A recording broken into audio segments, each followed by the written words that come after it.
Hey guys! So today we're going to talk about David Harrington, Ricky Johnson, and Clayton McGeeney, the three Kansas City Chiefs fans that were found dead January 9th. Okay, hey guys! So like, share, subscribe, all that good stuff. It's free. If you're a real psychic, come on over and enjoy my channel. If you're not, you need to stop being fake and get off my channel. Get off YouTube altogether, as a matter of fact.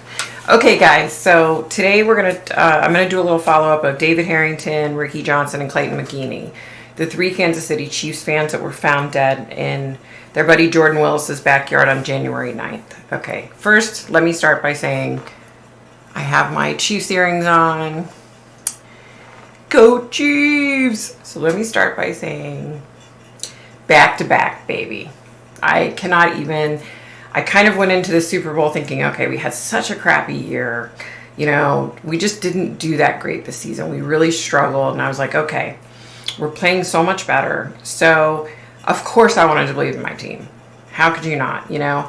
But there was a part of me that was like, ugh, you know, but I had already resigned myself. Listen, I grew up a Washington Redskins fan. They suck. They were great in the 80s. They've pretty much sucked since then. So I've always had that mentality, like the Skins would do really well and get up in the game and then just end up losing it.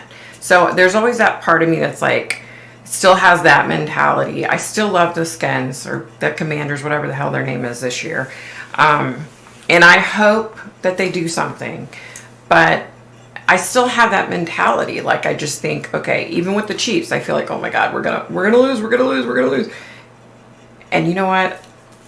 I shouldn't have that mentality with them, because Patrick Mahomes is a comeback kid, right? 28 years old, third Super Bowl ring, you know, just kicking ass. So I had no intention of doing another video about these three guys, unless something in the case big happened or changed. And I will tell you what happened. So last night, David once again came to me, and he was pretty excited and pretty animated, talking about, you know, we watched it, we saw the Chiefs won.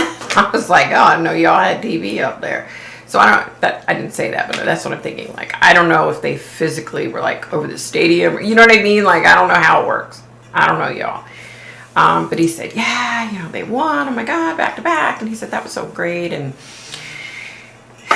then he said that he had found out that it had come out about what was in their system. And he said he was very embarrassed and very sad. And he felt terrible that the three of them had done this to their families. He said, you know, we feel really terrible about it.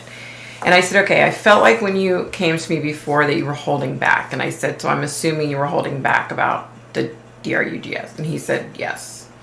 He said, you know, that's not anything that I'm proud of or that I want to announce to my family or to the world, you know. So I said, okay. Oh, I'm sorry. Let me say this first. He said, you know, we're not the kind of guys that do. He said, drink, yeah. He said, smoke a little MJ, yeah. He said, but the hardcore stuff, no. He said, that's just not us. We should have never done it, you know. We had been drinking, there was MJ, and he said, I think we just thought, oh, what the heck, you know, and no harm, no foul. We just won't drive, and, you know. And he said, yeah. I said, did you or Ricky or Clayton bring it? And he said, absolutely not. And I said, did your buddy Jordan, did it come from him? And he said, well, yeah. And he said that he has absolutely forgiven Jordan. And I said, okay, do you think that it was intentional? And he said, no, I don't think it was intentional. He said, I believe that he got it, or he mixed something and did it, and that maybe he just didn't realize. He said, I'm more led to believe that that's how he bought it, not that he actually mixed things together. He said, I'm more inclined to believe that's how he bought it, and that was in there. And I said, so how do you explain the fact that he didn't die, but the three of you did? I said, let me tell you what I was thinking. I was thinking maybe he had a higher tolerance. And he said, I definitely think it was the fact that he did those type of things more often. And you guys, this is alleged. Don't sue me. I don't have money. This is all alleged, okay? This is for entertainment purposes only. It's pathetic that I have to frickin' say that. He said, I don't believe that it was, that he knew exactly what was in there. And I believe that he had a better, higher tolerance. And I said, okay, that's what I was saying. Like that he probably had a higher tolerance. He said, I think the other thing was he maybe felt when it kicked in, and that's why he ended up back inside, and he ended up not being out in the elements and ultimately succumbing to the elements.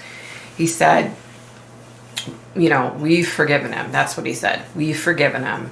At first he said, I've forgiven him. Later he said, we've forgiven him.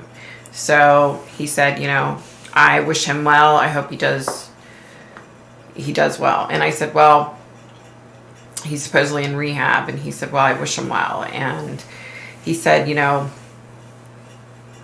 this is all just terrible because we're just not the type of guys that do this kind of stuff. He said, and it just looks bad on us. And I said, no, it doesn't.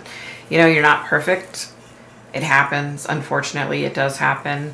But it is a problem in this country, that unfortunately is so deadly, and it's killed so many people. Like I said, it's something that happened. It's unfortunate. It's terrible. I feel terrible for your family, but it's just something that happened. You shouldn't feel bad about it in that aspect, And he said, it's something that they're working through. He said he just feels horrible, about his family. They all feel horrible about their families and their friends finding out like this. And, you got to feel bad for them. I mean, and I can't even imagine what their families are going through. I mean, I've said this before. My ex-father-in-law froze to death. He had went to a bar. He was severely intoxicated. He got out of his car to the front porch. He drove home, by the way, this way, okay? He got up to the front porch, and he couldn't get his keys out of his pocket. So he laid down on the front porch, and he died. So it's horrible. I remember they told us in the meeting when we met with the funeral home, with my ex-mother-in-law, and all the kids and spouses met, and they said, like, unfortunately, when someone freezes to death, it takes days to thaw their bodies. And that was the case with my ex-father-in-law. And it's just so traumatic, and it doesn't matter that they died because of, or alcohol. It doesn't matter, it just sucks that it happened. It does matter in the aspect of is killing far too many people. It's scary, it's dangerous, and something needs to be done. It's definitely, at this point, just at barbaric proportions at this point. We shut the entire world down and it's pathetic that we have this problem with, and we just really don't seem, as a country, as a society, we don't seem to really give a shit.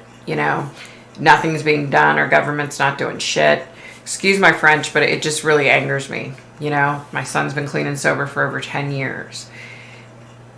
It could have been him, it just, we need to do something. I mean, we need to freaking do something in this country. So I just kind of wanted to pass that message on. I wanted to remember David, Ricky, and Clayton, especially in light of the fact that the Chiefs just won, again. And, it's just sad that I'm sure their families, had a hell of a time trying to watch the Super Bowl and be happy that the Chiefs won when, their sons and their brothers and their family members are dead because of it, because of a game and because of what happened. And it's just sad. And I wanted to let the families know that you guys are in my prayers 150%.